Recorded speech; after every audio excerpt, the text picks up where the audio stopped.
My name is Lila Bennett. I'm 35 years old, and the night my mother introduced me as the cleaning lady, she had no idea she was insulting me in front of the one family who knew exactly what I had built. She waited until nearly 60 guests had stopped talking. Then she raised her champagne glass, smiled toward my younger sister, and said, "One daughter is marrying into one of Boston's finest families. The other still spends her days wiping dust off old things." A few guests laughed because they thought she was joking. My father laughed louder than anyone. "We've given up on her," he added. I didn't cry. I didn't lower my head. I simply looked across the long table at the groom's mother. She had gone completely still. Her glass remained halfway to her lips, and her expression had changed from polite interest to disbelief. My mother noticed it too, but instead of stopping, she smiled and said, "Lila has always preferred being the family's little cleaning lady." That was when the groom's mother slowly stood. She stared directly at me, then whispered three words that erased the confidence from my mother's face. The room fell silent. My sister stopped smiling. My father lowered his glass. And I realized the secret my parents had worked for years to hide was about to be exposed in front of everyone they had tried so hard to impress. Before I tell you what she said, and what happened after I finally walked away from my family's version of me, tell me, what time is it where you are right now, and where are you watching from? I want to see how far this story travels. 6 hours before that toast, I stood in my apartment holding two dresses and trying to decide which one would attract less criticism.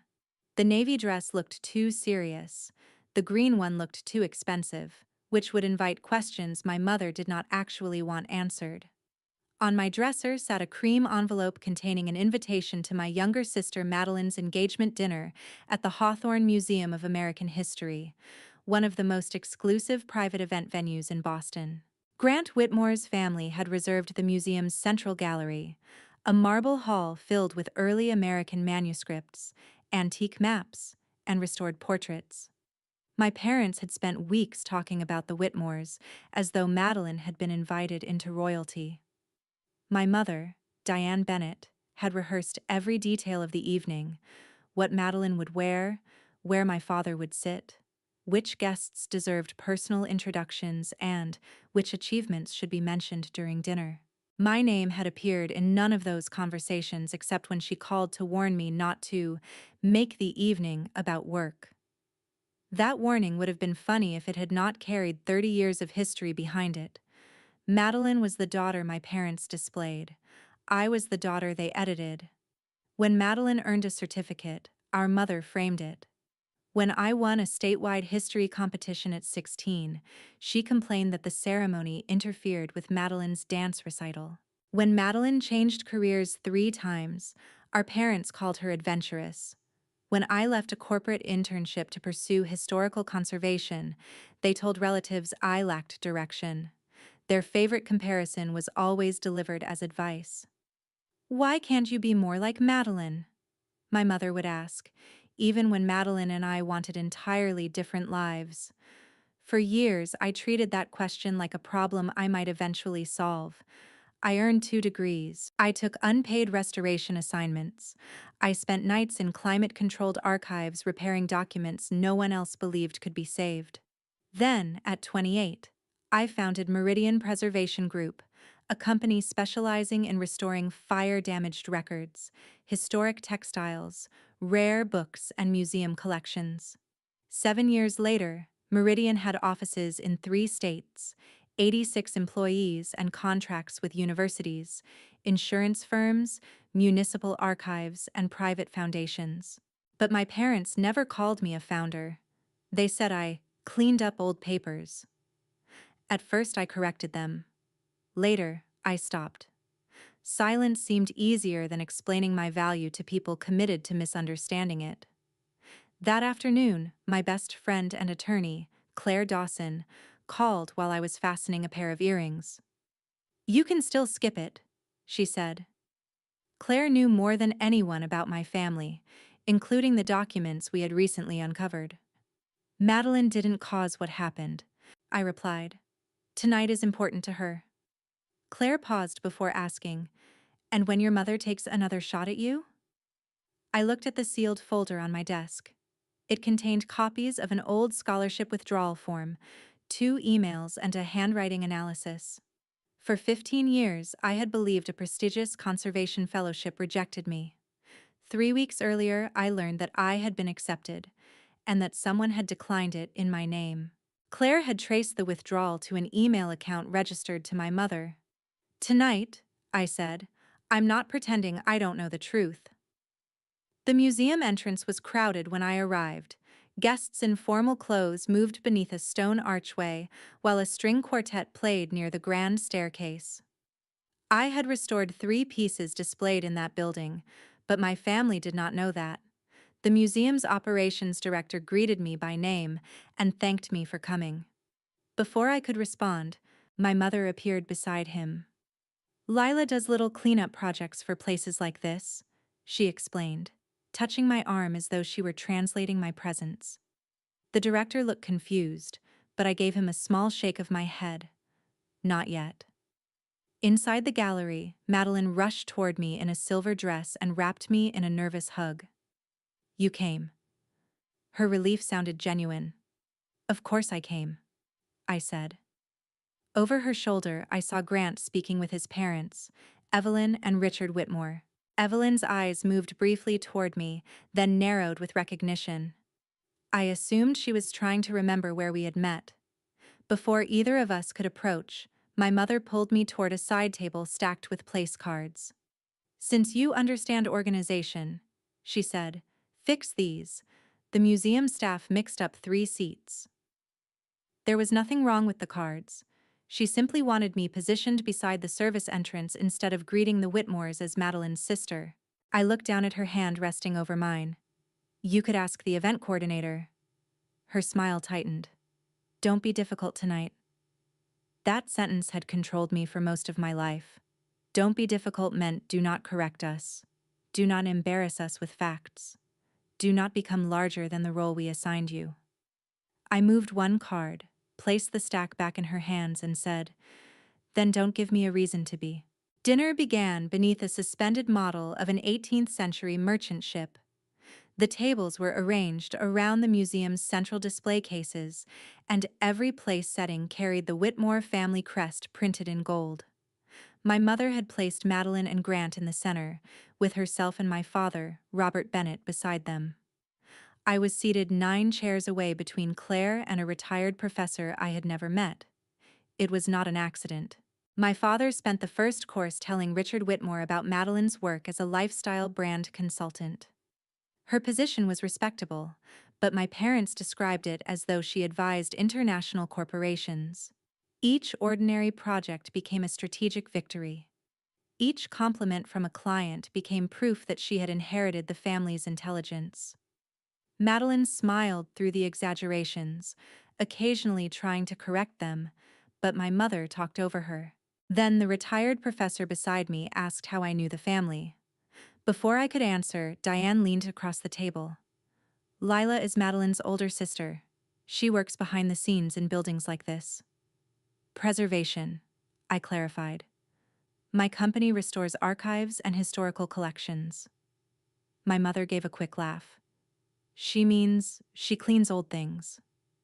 The professor glanced at me, uncertain whether he was expected to laugh. I held his gaze and said, Among other things, we recover water-damaged public records, stabilize rare manuscripts, and preserve collections for museums that cannot afford to lose their history. That sounds highly specialized, he replied. It is, I said. My mother turned away before anyone could ask another question. 10 minutes later, she called my name from across the table and pointed toward a faint mark on the glass protecting a colonial diary. Lila, this is your area. Shouldn't someone wipe that? The mark was not dirt. It was a reflection from an overhead fixture. Several guests looked toward me. That display case is sealed and humidity controlled, I said. No one should touch it during an event. My mother waved her hand dismissively. You know what I mean. Claire leaned closer and whispered, She is trying to make you react. I knew that. The problem was that my mother had spent years creating situations where any defense made me appear oversensitive. If I stayed quiet, her description became accepted truth. If I corrected her, she accused me of jealousy. Have you ever noticed how some families call honesty disrespectful only when the truth threatens the person in control? The second course arrived, and conversations spread across the room. I heard my mother speaking to one of Grant's aunts near the wine station. She did not know I was behind the display wall. Madeline has always been our successful one, Diane said. Lila has a small service company, mostly cleaning and repairing damaged materials. Honest work, of course, but not exactly something you announce at a formal dinner. Does she own it? The aunt asked. Technically, my mother replied. But you know how people exaggerate entrepreneurship now. My father chuckled. She rents a warehouse and calls herself a chief executive. Claire's hand closed around my wrist before I could step forward. Not here, she murmured. Wait until they cannot rewrite what happens. Then Evelyn Whitmore appeared at the end of the display wall. She had clearly heard the conversation. She looked from my parents to me, but said nothing. Her expression was careful, almost investigative.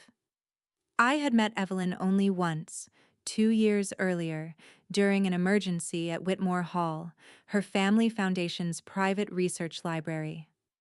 A damaged pipe had flooded a lower archive containing letters, architectural drawings, and community records collected over 4 generations.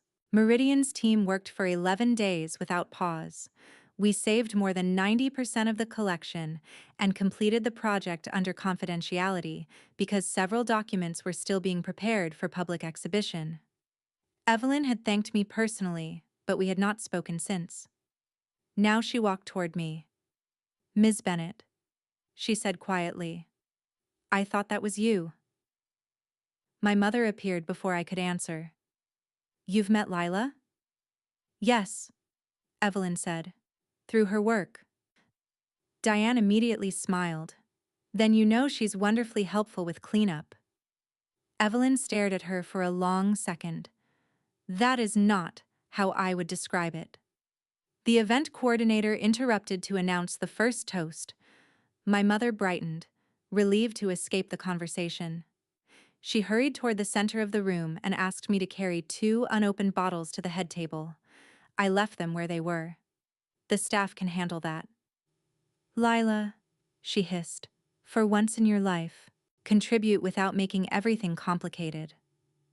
The old version of me would have obeyed to protect Madeline from tension. Instead, I said, I contributed $15,000 to this dinner when you told Madeline the museum deposit was missing. My mother's face changed. Madeline turned toward us. You paid the deposit? She asked. I looked at her. Mom said you were short and asked me not to tell you. Diane interrupted sharply. This is not the time. You're right, I said. The right time was when you accepted my money and then seated me beside the service door. Madeline stared at our mother, but the quartet stopped playing before she could respond. My father tapped his glass. Everyone took their seats. Diane lifted her champagne with the confident smile she used whenever she believed the room belonged to her. I watched Evelyn sit across from me. She was no longer smiling. My father began the toast with a speech about family legacy, opportunity, and the pride of watching Madeline join a family that understood achievement. His eyes shifted toward me as he said it. Then my mother stood. She praised Grant's education, Madeline's elegance, and the future awaiting them. For several minutes, she sounded gracious. I almost believed she might leave me out of it. Then one of Madeline's colleagues called. And what about the older sister? My mother smiled as if she had been waiting. Lila? She's just the cleaning lady. The sentence carried across the museum. The quartet had stopped, and the servers had paused. Diane gestured toward the displays. She spends her days wiping dust off old papers and furniture. Every family needs one practical daughter. A few guests laughed uncertainly. My father leaned toward Richard Whitmore and added, "We've given up on making her ambitious." This time, no one laughed except him. I placed my napkin beside my plate. Madeline whispered, "Mom, stop." Diane continued, "Lila has always been more comfortable in storage rooms than boardrooms." Evelyn Whitmore's glass stopped halfway to her mouth. She stared at me, set it down, and whispered, "She saved us." My mother's smile remained, but the color disappeared from her face. Richard turned toward his wife. "This is Lila Bennett?" "Yes," Evelyn said, rising. "The founder of Meridian Preservation Group." The museum director looked toward me immediately. Evelyn continued, her voice clear. 2 years ago, a major water failure threatened the Whitmore Foundation archive. Consultants said the collection was beyond recovery. Lila's company saved it. The room went still. My father stared at me as if he had never heard my full name. Evelyn pointed toward a restored newspaper beneath the glass. Her team also stabilized this piece after mold damage was discovered. This gallery reopened on schedule because of her. The operations director nodded. Meridian handled more than half the conservation work for this wing. My mother forced a laugh. "Of course we're proud of her little company," I was teasing. "Little?" Richard asked. "Didn't Meridian just receive the Northeastern Heritage Network contract?" "Yes," I said. "A 4-year agreement covering 23 institutions." "An $18 million agreement," Richard replied. A murmur spread through the room. My mother tightened her grip on her glass. "Lila never tells us these things." "I told you 6 months ago," I said. "You changed the subject to Madeline's engagement photos." My father cleared his throat. "Business value is not the same as personal success." Evelyn remained standing. "Mr. Bennett, your daughter created one of the most respected conservation firms on the East Coast. Calling her a cleaning lady is deliberately insulting." Diane's tone sharpened. "This is a family joke. You don't understand our dynamic." "I understand humiliation," Evelyn replied. "And I understand when it is disguised as humor." Madeline pushed back her chair. "Mom, why did you tell everyone Lila paid nothing for tonight?" Grant looked at her. "Your parents told us they covered the venue." My father interrupted. "We intended to reimburse her." "You told me it was a gift for Madeline," I said. "Then you asked me not to mention it because you wanted Grant's family to believe you paid." Richard's expression hardened. My parents had invited business contacts and neighbors to witness their connection to the Whitmores. Now those same people were learning the truth. "This is inappropriate," Diane said. "We are not discussing money at Madeline's dinner." "You discussed my work, my ambition, and whether you had given up on me," I replied. "You made me part of the toast, so let's be accurate." My mother set down her glass. "Fine, you have a successful company. Must everything become a competition with your sister?" I looked directly at her. "It was never a competition between Madeline and me. You created one because controlling 2 daughters was easier when one was always afraid of becoming the disappointment." Madeline's face went pale. "She's right," she said. My mother turned toward her. "Whenever I failed, you told me not to become Lila." Madeline continued. "Whenever Lila succeeded, you said she was trying to overshadow me. You made us afraid of each other." Diane stared at her favorite daughter in disbelief. "After everything I've done for you?" "You make support feel like debt," Madeline said. Grant took her hand. My father muttered, "This has gone far enough." Claire looked at me. I nodded. She placed the cream folder on the table. "There is one more issue," Claire said, introducing herself as my attorney.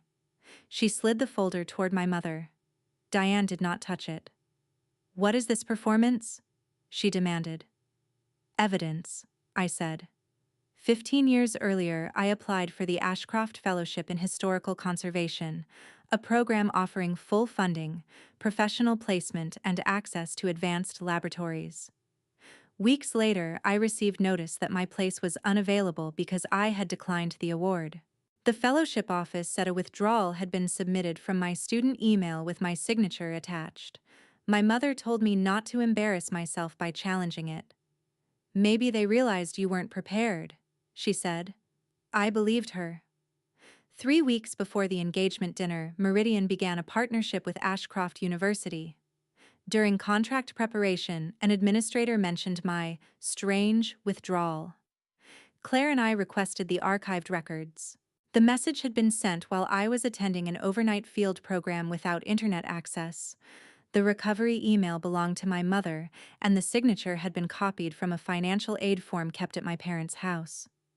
"You declined my fellowship," I said. My mother stared at the folder. "That is absurd." Claire removed the first document. The university retained the original digital submission, including recovery data and device information. It came from the Bennett residence. My father stood. "You cannot prove who used the computer." The note stated that Lila had chosen a more suitable administrative career near home, Claire said. The same wording appears in an email Diane sent the program director 2 days later. Madeline covered her mouth. "Mom?" Diane's expression changed from outrage to calculation. "You were 20, she said. "You were confused. The fellowship would have sent you across the country." "So you rejected it for me. I protected you from a mistake. You forged my decision. I made a parental judgment. I was an adult." My father moved behind her. "Your mother believed you needed stability." "No. She needed me nearby to handle appointments, bills, and errands while both of you focused on Madeline." Diane raised her voice. "Your sister needed support." "So did I." The room heard every word. My mother looked toward Evelyn and Richard, hoping they might defend her. Evelyn did not. "You interfered with her fellowship?" she asked. Diane straightened. "You cannot understand the sacrifices parents make." "I understand the difference between guidance and theft," Evelyn replied. "You took away her right to decide." My father tried to end it. "Whatever happened, Lila succeeded. No harm was done." The sentence struck harder than the insult. No harm was done because I had survived it. I worked 6 years to reach the position that fellowship could have given me in 18 months, I said. I slept in my first office because I couldn't afford rent and laboratory space. I believed every closed door proved you were right about me. Diane folded her arms. "And now you want to punish us at your sister's engagement dinner?" Madeline stood. "She didn't bring this here. You did." My mother looked at her. "Sit down." "No." Madeline removed the bracelet Diane had given her and placed it on the table. "You told me Lila was jealous of me. You said she refused to help with the dinner. You told Grant's parents Dad paid for everything. What else have you lied about?" "I gave you a beautiful evening." By humiliating her? By keeping attention where it belonged? Grant's expression hardened. Attention belonged on our engagement, not on insulting Lila. Diane turned to him. "This is a private family disagreement." "You made it public," he replied. Richard asked the museum director to pause the official family photographs and remove the Bennett's names from the donor acknowledgement. My father stared at him. "We were promised recognition as sponsors." "The payment did not come from you," Richard said. "Recognition would be dishonest." The museum director collected the printed donor cards from the tables. My parents had invited people to admire their status, and now those same guests watched their image collapse. "This is humiliating," Diane whispered. "Yes," I said. "It is." Evelyn addressed the room. For accuracy, tonight's venue deposit was provided by Lila Bennett. The conservation work that made this gallery available was led by her company. The Whitmore Foundation will also name Meridian Preservation Group as the principal partner for our new public archive. Applause spread through the gallery. Diane stood alone while guests avoided her eyes. Madeline stepped away from her and joined me. "I'm sorry," she said. "I should have questioned what she told me." You were being controlled too, I replied. But I won't pretend it didn't happen. My father ordered me to leave with them. We can resolve this at home. There is nothing left to resolve privately. Claire has already contacted the fellowship administrators. Future communication goes through her. My mother's face hardened. You would take legal action against your own parents? Being related to me did not stop you from taking action against my future. The dinner did not end, but the version my mother had planned was over. Grant asked the quartet to resume playing, and the museum staff served dessert. Conversations returned slowly, though the atmosphere had changed. Guests no longer looked toward Diane for direction. They approached me instead. The retired professor asked about volunteering with Meridian's educational program. A museum trustee requested a meeting about a damaged map collection. Two of Madeline's colleagues apologized for laughing during the toast. I accepted their apologies without pretending the moment had not mattered. Across the gallery, my parents sat together at an almost empty section of the head table. People who had spent the first hour seeking introduction suddenly found reasons to speak elsewhere. My mother's punishment was not a dramatic expulsion. It was the collapse of the social authority she valued most. Every exaggeration she had offered about herself was now measured against the truth she had tried to hide. My father approached me near the staircase. Your mother made mistakes, he said, but exposing her like this was cruel. She exposed herself. You could have warned us. You were warned every time I asked you to stop laughing. He looked toward Claire. Lawyers make families worse. No. Secrets do. My father lowered his voice. You embarrassed me in front of Richard Whitmore. There it was. Not remorse. Not concern for the fellowship. Not even an apology for calling me a failure. His primary wound was that another man had witnessed the truth. You embarrassed yourself, I said. You laughed because you thought humiliating me would make you look successful. It did the opposite. He tried to invoke everything he had provided when I was young: housing, education, family vacations, as though ordinary parental responsibilities purchased permanent silence. I listened until he finished, then told him I would no longer contribute to the joint family account. I had funded it after my grandmother became ill, but she had since moved into an assisted living community with separate financial management. My parents had continued using the account for household expenses and social events. The remaining funds will be transferred directly to Grandma's Care Trust, I said. You will no longer control them. His expression shifted. That consequence affected more than his pride. You can't do that without discussing it with us. The money is mine, and the Care Trust has already been established. Claire, standing several feet away, raised the appropriate document. My father walked back to the table without another word. Near the central staircase, the photographer began arranging Grant's relatives for formal portraits. My mother immediately moved toward Madeline. Come stand with your father and me, she said, attempting to restore the picture of unity. Madeline remained beside Grant. Not yet. Madeline, people are watching. That is the only reason you're asking. Diane's mouth tightened. Do not let your sister ruin your engagement. Madeline looked at me, then back at our mother. Lila didn't ruin anything. She paid for the venue, came here to support me, and stayed quiet while you mocked her.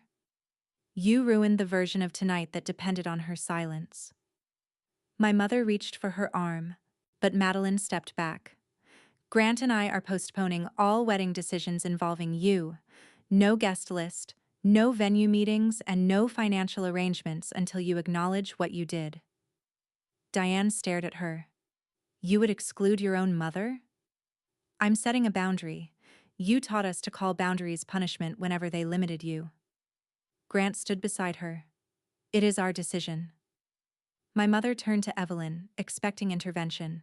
Surely you wouldn't want a wedding divided by family conflict. Evelyn answered evenly. I want a marriage protected from manipulation.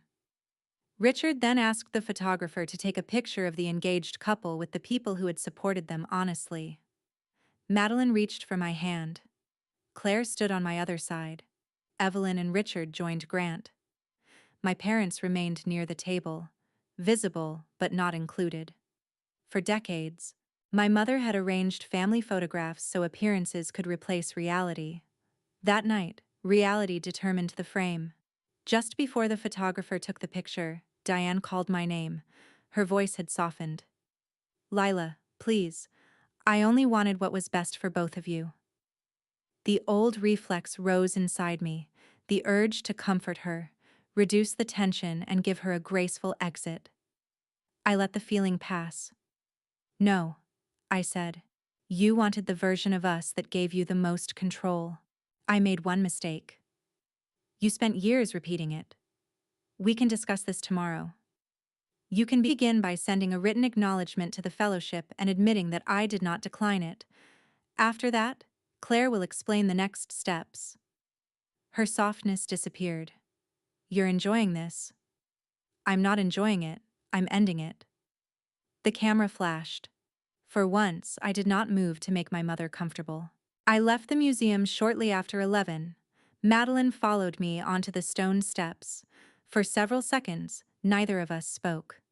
We had spent most of our adult lives believing the versions of each other our mother had created. I thought Madeline saw me as bitter and unsuccessful. She believed I viewed her as shallow and undeserving. Both stories served the same purpose, keeping us separated so we would never compare what we had been told. "I believed her," Madeline said. "When she said you didn't like me, I believed her. I believed her when she said you agreed with everything she did." Madeline looked down. "Sometimes I did. It was easier." She asked whether I would still attend the wedding. I told her that depended on what happened next, not on promises made during an emotional evening. She accepted that without arguing. Real change does not demand immediate forgiveness. It accepts that trust must be rebuilt through action. Over the following months, Ashcroft University corrected its records to show that I had never declined the fellowship. My mother submitted a written admission after Claire explained that the evidence could support a civil claim. I chose a formal settlement rather than a public trial. She was required to reimburse specific losses, stop making false statements about my company, and acknowledge that she had interfered with my acceptance. Part of the settlement funded a Meridian Fellowship for students entering conservation careers without family support. I could not recover the opportunity she stole, but I could create opportunities no parent could quietly erase. My father refused to apologize for months. He sent messages about loyalty and accused me of letting outsiders influence me. I did not answer. After the joint account closed and the social invitations connected to the Whitmores disappeared, he finally requested a meeting. I agreed only if Claire attended. He apologized carefully, trying to separate his laughter from my mother's actions. I told him passive cruelty was still cruelty. He had not forged the withdrawal, but every time he laughed, changed the subject, or asked me to keep the peace, he chose the comfort of the person causing harm over the dignity of the person receiving it. Our relationship remained distant. Distance was not revenge. It was the result of repeated choices. Madeline and Grant postponed their wedding for 6 months. During that time, she began counseling and stopped allowing our mother to control her schedule, finances, and relationships.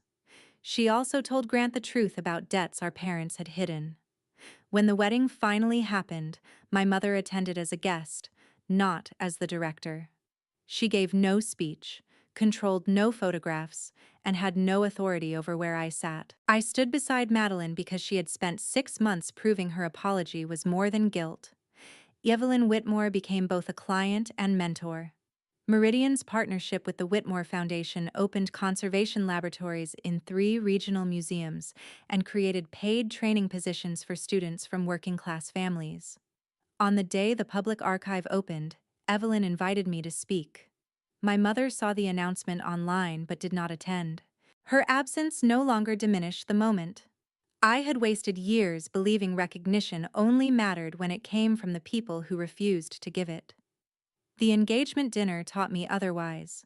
Some people withhold praise not because you failed, but because acknowledging your success would force them to admit they were wrong. Never allow a family title to give someone permission to define your worth. A parent can be wrong. A sibling can be manipulated. A tradition can be unhealthy. Shared blood does not turn disrespect into love, and silence does not turn endurance into peace. Silence may protect a celebration for one evening, but it can protect injustice for years. I once thought standing up for myself would destroy my family. The truth was that lies, comparisons, and fear had already damaged it. Speaking honestly did not create the fracture. It revealed where it had always been. My mother called me the cleaning lady because she believed the room would laugh with her. Instead, the room learned who restored the history surrounding them, who paid the bill she claimed as her own, and who succeeded despite the future she tried to cancel. She wanted me reduced to a joke. By the end of the evening, her joke had become evidence against her. I did not win because strangers applauded. I won because I stopped negotiating with people who required me to remain small. I stopped asking permission to describe my own life accurately. Protecting your dignity is not disrespectful, even when the person demanding your silence is family. Sometimes the most powerful revenge is not destroying those who underestimated you. It is removing their power to narrate your story, building something they cannot erase, and walking forward without carrying the shame they tried to place on you. We hope the story gave you something valuable to remember. This video is completely fictional and made only for dramatic storytelling and educational purposes. We hope it reminds you that sometimes the person who calls you heartless is simply upset that you no longer allow them to be careless with your heart. Boundaries can look harsh to people who benefited from their absence.